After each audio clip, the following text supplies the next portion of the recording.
Welcome to Uncaged. Today we have a real treat. We have Dr. Brian Kent with us. Brian really has a ton of experience. He's a leader, senior consultant. He's focused on really international and domestic operations through the last 3 decades and has really a ton of experience with government agencies, building partnerships, really building business across the board. And so we're going to talk a lot about some of the learnings that Brian's picked up over the years.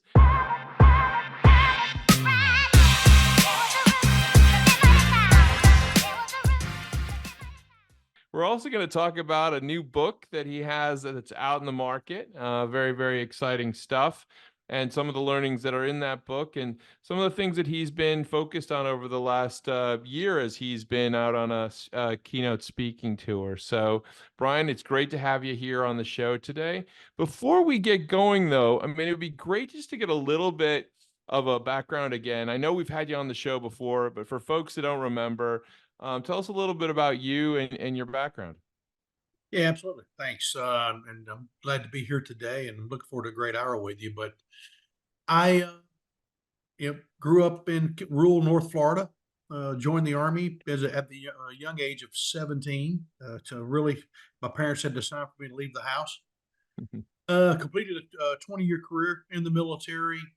And as I was wrapping it up, really thought that I would step out and become an entrepreneur and a consultant and build a second career. So I spent the last couple of years of my career preparing for my change in careers.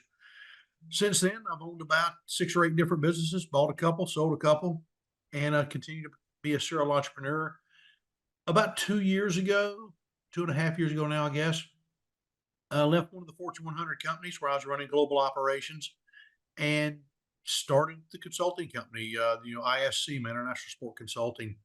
And that has really been a completely different world for me. I left knee deep spreadsheets to where I really got to deal with people again, which is kind of Hmm. where I really feel comfortable. And that has led me to every continent except Australia and Antarctica over the last 15, 18 years. And Wow. that is going to continue. I think last year was in Europe twice, Asia twice. This year I'll probably do that, repeat something similar to that again. But really, there's not a shortage of business. There's Yeah. not a shortage of opportunity. And I think it's just a matter of the person getting out and getting after it. And that's been my experience. Yeah, absolutely. And I mean, I know you're busy on the consulting front, but I've seen the book out in the market, The R Factor, and I want to talk to you more about it because I think you're sharing some really, really important things here for all types of business, and I really want to make sure that we capture that. So tell me a little bit about the background story of the R Factor and what you want people to take away from that story. Well, I've had several people ask me if it was the story about potentially one of my actual clients. Well, I can say it's not, so nobody can get in trouble that way, right? It is a conglomeration or a compilation of just the years of experience. Now, what I did do is I tied it to a company so it's easy to read. But what we really try to do in the book is identify the pain points that managers, CEOs, corporate executives, and and people that want to be part of the decision making of a business, the challenges they go through. Matter of fact, there's a couple of places in the book where some of the folks that were helping me edit it say, "Hey, are you being a little hostile there?" So we may have toned those areas down, but I wanted to show that it's okay to have friction in the workplace. So you'll find that in a couple of places, and we have quite a few analogies and why you need to pay attention and work through those things. And friction is fine if we have communication and if you have Yeah. relationships across the company. And in the book, I talk about it being a 360-degree relationship around the company across the departments. If you're in Hmm. operations, you need to be talking to folks in finance. Yeah. It should be just down the hall in the black hole. If you're in business development, you should be talking to operations and finance because the company is a living and breathing organization. So if you don't have that communication across the company, you can run into issues, and then all of a sudden there's an email with a tone or a text with the tone, and that runs into problems, and you don't know how to pick up the phone or walk down the hall and have a conversation. We try to address that in the book, or at least I did, and talk about how you hold people accountable, right? Because if you set the goals and have open communication, it's easy to hold people accountable, and Yeah. that allows you to ebb and flow as the company needs to hire people or let people go. There, I talk about those ways to make that a better and smoother process for the company. Because I try to say that in the ebb and flow of a company, there's still days you have to let people go, Mm, not because they're bad people.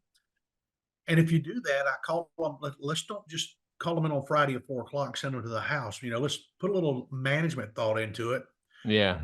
Let's see if they need some education. How can we help on in our network? Send them to a job as good or better than the one we have for them. I think that the R factor, really focusing on building those relationships, it's key. Certainly communications is one of the fundamental foundational steps forward. One of the things you talk about is setting smart goals to really build those strategic relationships. Tell me a little bit more about how you go through that process of building a smart goal. Well, it's an acronym. It's not new to Yep. business, right? So Hmm. when I look at SMART goals, I really am looking at the communication so that the CEO or one of the vice presidents just didn't write these goals and float them down. Hmm. I mean, the community of as the company needs to have buy-in in those. And the Hmm. reason I say that is sometimes as an executive, you don't know why something won't work or maybe why it shouldn't work or have Hmm. not that we need to, your subordinates to push back on everything Right. because somebody's still got to be in charge. So, Right. so, so the manager still has to be in charge. But I think the communication, making those goals, having buy-in on those goals. Therefore, when it's time for a quarterly review, we can bring the team together. And if we've set out this dashboard that everybody likes to talk about or this heads up display, we can look at those goals and say, well, why didn't we meet it? And then we can have an honest discussion. Okay, was the goal too high? Was the goal too low? Was the goal unrealistic? Or is it a goal that we don't really even need in the way we want to scale the company? Right. And then it also lets a manager have an honest discussion with a subordinate or an executive have a discussion with a manager. Okay, now we all agree this is the goal. You've agreed that this is a realistic measurement. Now you as the person, the subordinate, okay, if you didn't make the goal, which is how we tie your bonus to it, then maybe you don't deserve a bonus. Mm, So it lets you help set the pay, it lets you help set the discussion, and it also allows the employees to be honest with you because honesty across the workplace and communication across the workplace is key. Because if yeah. we don't have that, it's okay if a subordinate forgets to send an email or forgets to send a report or we try to go recover from it, but we can't recover if nobody will say, "Oh man, I forgot to turn that in," or I let them make mistakes where we can fix that, put checks and balances in place, not be overburdensome with the checks and balances because you don't want to stifle creativity. Let But me ask you a question, Brian, because I go want ahead. to dig in a little bit more on something that you talked about, because I think a lot in your philosophy highlights the importance of communications, really two-way dialogue from the folks that are kind of probably on the shop floor all the way up to the C-suite, right? And making sure that everyone's on the same page. But as you know, as a boss, sometimes you got to just say, listen, guys, this is what we're going to have to do. And how do you balance that kind of the need to have that discussion, but at the same time make the hard calls that have to be made, as a leader? And I talk about that in the book. I'm glad you asked that Yeah. because failure to make a decision is a decision, only you've delegated it to somebody else to make. Okay. Um, I've owned several companies and I still own several companies. And the communication, the discussion has to be there. And if I'm the owner of the company, I get the final say because it's Right. my money, it's my house, it's my loan. But now when you get into bigger companies, the managers have to have that discussion. And sometimes employees, if they don't like the way a company's going, it's time to work with the company, your current company, to find out if there's another position for you or an opportunity for you to off ramp Yeah. and go find what you like doing. Yeah. And it's not a negative thing because companies are living, breathing organizations and they're ever changing just like we do as individuals. Yeah. And there's reasons that companies have to take a shift in the marketplace because competitors or technology or strategy has to change to be successful. I got a chapter and I almost named that chapter "Right Butt, Right Seat." But but but again, though, as the company's changing or morphing or growing, there needs to be a continual evaluation, and that's why I say we have to get the education to keep the employees going. Or if the employee doesn't want to go the way the company's got to go, let's find them a good home. I don't know if you're referring there, the education piece, to the idea of the pillars of progress that you highlight really in the book. I This do. idea of education, stakeholders, and communication. Tell me a little bit more about what those pillars look like in action. Well, so first of all, if I was listening to Grant Cardone. Some Hmm. people might know him, but it's interesting because he put out a fact about the CEO pay gap from workers, and it was an interesting analogy. The average CEO reads about 50 books a year, and they take at least four professional development, or the on average take four professional development courses, whether it's a half a day, an hour, or 2 days, or 5 days. Um, and the average worker may read one book and may or may not take any professional development. Mm, So when I look at the pillars of how we move forward, there's not a year that goes by that I don't do something. right. The reading the book, but some education.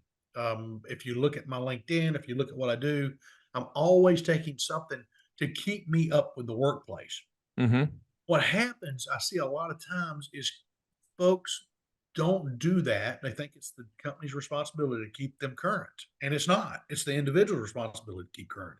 Now, if the Yeah. company has programs that can enhance that, and you get an opportunity to do it on the job or whatever, that's great. But I see companies outgrowing their employees, and then when it's time for a cut, well, then all of a sudden, the one that hasn't done anything to better themselves or really help better the company, they're the easy ones to cut. Yeah. So that's why I talk about the education. And if you're in an IT or a tech community, I mean, every year, if you're an IT person or like any of your CPAs or accountants, they've got to do 20 to 30 hours a year of CPUs or continuing education just to keep up with the law changes. Yeah. Absolutely. So I see that across all the workplaces. If you're in manufacturing, tech is changing so much with the machinery and the safety and just all the training. So you as an individual have to either apply yourself to get the company training that you need to be successful, and you also need to be what else is happening in your ecosystem to make you a smarter employee. Yeah. I mean, I've seen a lot of this in the discussion of AI.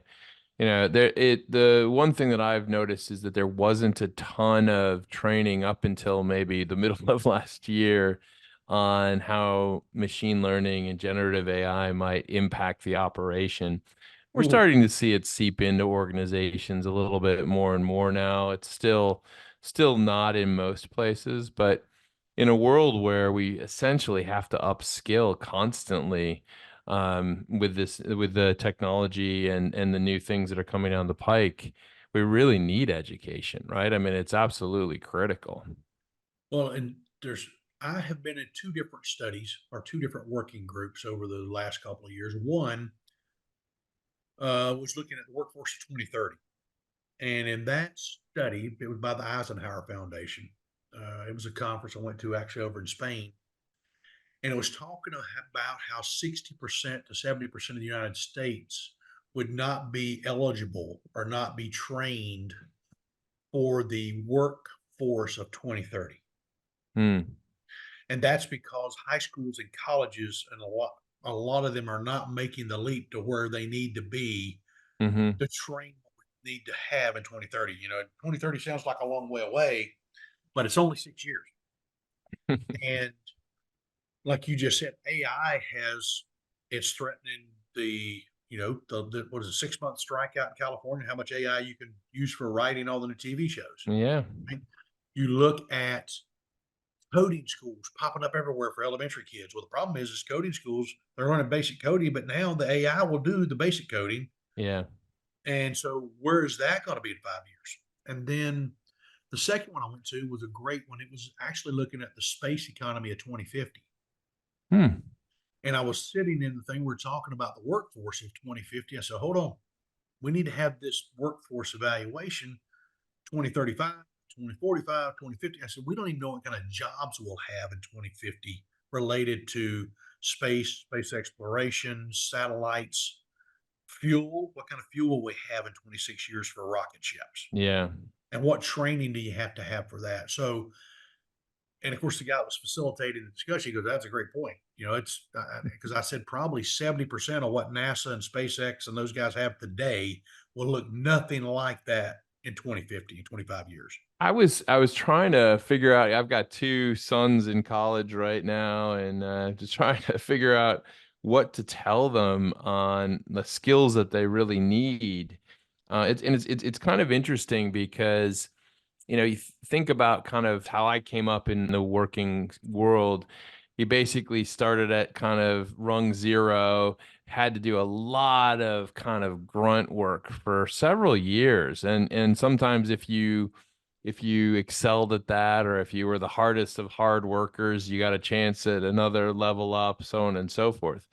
But it's interesting now because with this new technology, when all the grunt work is literally done, it requires young people to be able to apply a level of analysis that they wouldn't have normally been expected to provide until several years into their career. And that to Right. me, I think is a fundamental change. And I don't know, it's going to be tricky. It'll be interesting to see how that plays out. It's a new paradigm shift. It is absolutely, and that is part of the studies that I've been fortunate to be part of. It's I was just on the cover of CIO Today, came out earlier this week, and one of the questions in the interview was, "What advice do you give to someone?" Mm, And my answer was, "Figure out what you like doing, what you want to do, and then you figure out how to make it work." You put mm, you and some people can't afford the education or the tech certification. You get a job, and you, like you just said, get to learn it because there's going to be critical. The things that are missing in a lot of schools is the critical thinking and the analysis. Right? yeah, You have to be paying attention, and you have to. One of the things that I really like about some of the gate schools is they teach all the high school at project based training yeah, because everything that nothing anymore is individual in the workforce. You're yeah, working with someone on something. So as you look at that, I think it's critical that you understand how to work with people. Some people call it soft skills, but the communication and the relationship and the continual uh, sharpening of your skills have to happen in this new world. yeah, And I think you're right. You said folks used to come in and it took them a year or two to change to get kind of get their feet wet and then jump in. Now some of these companies are expecting you to come out of there and start. People want to make $100,000 out of college, so oh you want yeah. $100,000 out of college, you better be ready to run. They ain't no walking anymore, right? But Well, I think they better get a copy of your book for sure. So, Brian, I know that you're speaking around the world now. So, I mean, tell me a little bit about kind of the speaking types of things that you're going to be doing or want to be doing in the near future. absolutely. So, what our factor made international bestseller in February. So we were extremely excited about that. So now we built the training modules to go with that. I've got the keynote to go out and start talking to management teams. We're looking at different conferences where we could talk to executives and managers and decision Awesome. makers.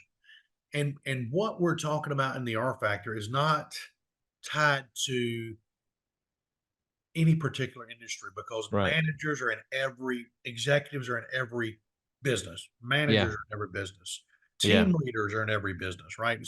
So we think that's key. And then, of course, in May, I'm going to follow it up with a compilation of strategy. I've got 51 other authors coming together. We're going to all, each one of us, write two, maybe 3 pages on the strategies that would made us or helped make us successful. I don't. Sometimes people say, "Are you successful?" I say, I'm not there yet. I keep improving every day. I mean, I know you got a lot of advice for folks, and it's all very, very valuable. And I definitely would tell everyone to pick up a copy of the R Factor, and certainly if you can go see Brian Kent speak, please take advantage of that opportunity. Brian, it's great to have you on the show again. If someone wanted to reach you, where's the best place to find you? Well, I'm very heavily on LinkedIn, and also to my website is www.brian with an I, brianlkent.com. Go to the website, go to LinkedIn, and of course, some of the customers I've got recently, I've actually had to pick up my Facebook more. There's a lot more marketing going in Facebook than was in the past professionally, Yeah.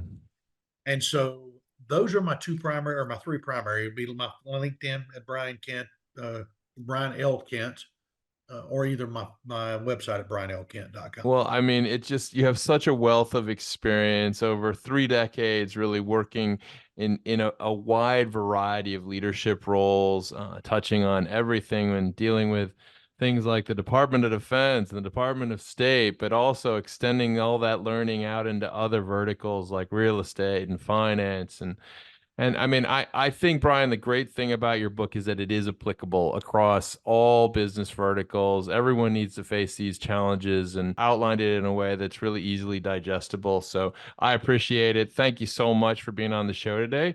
And we look forward to having you back. No, thank you. Thank you for the opportunity.